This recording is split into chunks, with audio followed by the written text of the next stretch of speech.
Professional মঞ্চ অভিনেতা ছিল আফজাল শরীফ। আরামবাগ গ্রুপ থিয়েটার থেকে নিজেকে তৈরি করার লক্ষ্যটা শুরু হয়েছিল হুমায়ূন আহমেদের জনপ্রিয় ক্লাসিক নাটক বহুবৃত্তিতে অভিনয়ের মাধ্যমে টিভিতে কাজ শুরু হয়। নাটকটিতে সুযোগ পাওয়ার জন্য বিটিভিতে তার দীর্ঘ অডিশন হয়েছিল।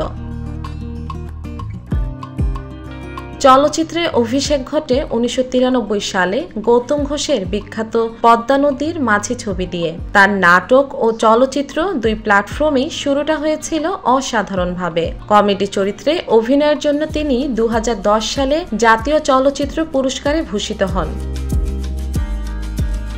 তার উল্লেখযোগ্য ছবির মধ্যে পদ্মা নদীর মাঝি, আমি এক অমানুষ, জীবনসঙ্গী, স্বার্থপর, নারীর মন, স্বপ্নের পুরুষ, বধূবরণ, বিদ্রোহী সালাউদ্দিন, অনন্ত ভালোবাসা, মা আমার স্বর্গ, দাদিমা, বিয়ের প্রস্তাব, ভালোবাসলে ঘর বাঁধা যায় না, সে আমার মন কেড়েছে, নিঃশ্বাস আমার তুমি, মুসাফির ইত্যাদি।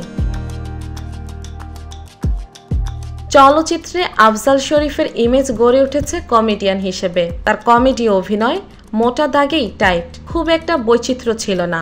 দিলদারের সাথেও তাকে একই ছবিতে দেখা গেছে, যেমন তেজি ছবিতে তাদেরকে চার্লি চ্যাপলিন সাজতে দেখা গেছে। আফজাল শরীফ কমেডিতে একই স্টাইলে ডায়লগ ডেলিভারি দিত বেশি, চোখ বড় বড় করে সেম স্টাইলে এক্সপ্রেশন দিত, যার জন্য অভিনয়ে বৈচিত্র্য আসতো না।